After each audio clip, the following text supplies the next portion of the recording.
We love you so much. Thank you. I would love to have a conversation on the leading edge about synchronicities. They feel terrific. It's a wonderful milestone. It's fun. It feels like our inner beings are having fun. It feels a closeness and a connection. We have meditation. We have staying in a positive thought. We have all these tools. Is there any leading edge conversation we could have to stay in this space or bring more frequent synchronicities, conspiracies? Well, what do you think is the difference in the question you're asking and what we've been talking about all day here? Not much. Then get out. The thing that we want to clarify with you is it would be better for you to not have this attitude that I want to stay there, but instead to have the attitude that I'm fluid and I'll know when I'm there and I'll know when I'm not, and I know what to do about it. Because you don't want to eliminate step one moments from your experience, because that's the expansion quotient. You don't want to stop having information that causes you to focus. You just don't want to spend so much time in step one resistance. And so that's why we began explaining step one is when you're asking, and step two is the conspiracy of source and all of the cooperative components to answer it, and step three is you get in the receiving mode and allow it, and step four is you're really good at that. You're so good at it, which is what you're reaching for, mastery of that. And step five is having mastered it so well that I no longer need to always be there, because I'm flexible. I see the big picture. I know that step one matters. I know what to do with step one. I'm not judging myself. I'm not making a big deal about it. I'm enjoying life. I like all of it. I like the contrast, because the contrast is what launches the new rockets.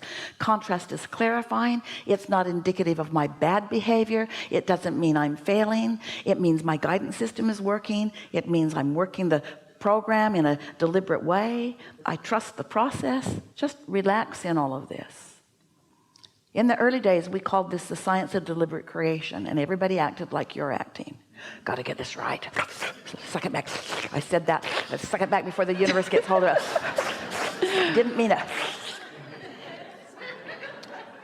And so then we began putting more emphasis on the art of allowing. Now we're calling it receiving, being in the receiving mode. But you got to know that what you have created is ready for you to receive before you're willing to receive. And we think that sometimes you don't accept that it's already done. You really don't believe that when you ask it is given. Someone should write a compelling book. When you ask, it is given. When you ask, it is given. Let's say it how it really is. From your standpoint, it has been given. It's over there. You can relax and just enjoy the movie if it happens. Let's chew here for a minute. We're going to ask you, just give your answer in your mind, or you can speak it out if you want to. So we're going to ask you a couple of questions, and then we're going to give you a diagnosis of where you are vibrationally, depending upon what your answer was. All right? I would rather watch a movie, or I would rather make the movie, be the director of the movie. Which is it for you? You want to watch it, or you want to make it? It's a trick question, so be very careful. It is fun to create. It's fun to have your hands in the clay. It's fun. It can be fun to action, but I'm learning more and more. What's done is done, and to watch the movie. So now you kind of know what we want you to know. You want to watch the movie. But so here's the next question. Has your movie already been created by you? Or do you need to create it right now? It's been created. So if you've already created the movie, don't you want to watch the movie? Enjoy the watching. Mm-hmm. So if your answer was, I want to create the movie, then you don't believe in the vortex. You don't believe it's done. You're still trying to earn something. Did that move you a little bit? Did that get something done for you? Mm-hmm. So here's some more questions. I like watching the movie that I've already created. It's satisfying to watch the movie that I've already created. When would you maybe not be in the mood to watch the movie that you've already created? when you're trying to prove worthiness, when you don't feel that you're enough, when somebody's been after you, when you feel like you need to do something. So what is it that is causing the diminishment of your awareness of who you really are? Well, you're taking your cues from other people who are not experiencing the pleasure of non-resistant thought, who are practicing the discord of resistant thought, who are holding you as their objects of attention and demanding things from you in order to make them feel better, that you know you can't give enough things to somebody that's in that mode to ever make them feel better. Isn't that sort of the way it goes? Aren't you getting closer and closer to just giving it up? If someone expresses their dissatisfaction with you, don't you sort of want to say, I'm sorry that you don't feel good, and I hope you can work that out. I'm rooting for you. I'm rooting for you to get over being mad at me without me doing anything. Because you don't want to train them into needing you to do something different. That's that quagmire you were talking about. That's when you really get into that place of there's so many people that want so much from you, and you love them so much and you want to uplift them. And if they get the idea in their head that their happiness depends upon your behavior, they'll dog you to the ends of the earth. There's never enough. There's just never enough that they're going to need from you. And their dissatisfaction isn't that they're not getting it from you because you're giving them some of it. Their dissatisfaction is that they're not getting satisfaction from the only place that satisfaction comes, which is from their connection with their own inner being. Something else? I just appreciate hearing it. I hope everyone has some benefit in it, and thank you for everything, and appreciate the leading edge. So we just have another question for you. What's stuck in your vibrational craw that makes you want to have this conversation? I want to show appreciation. I want to increase the frequency of the good. Why do you want to show appreciation? And who are you showing it to? You, my inner being, the people here. See, we don't want you to show it to us.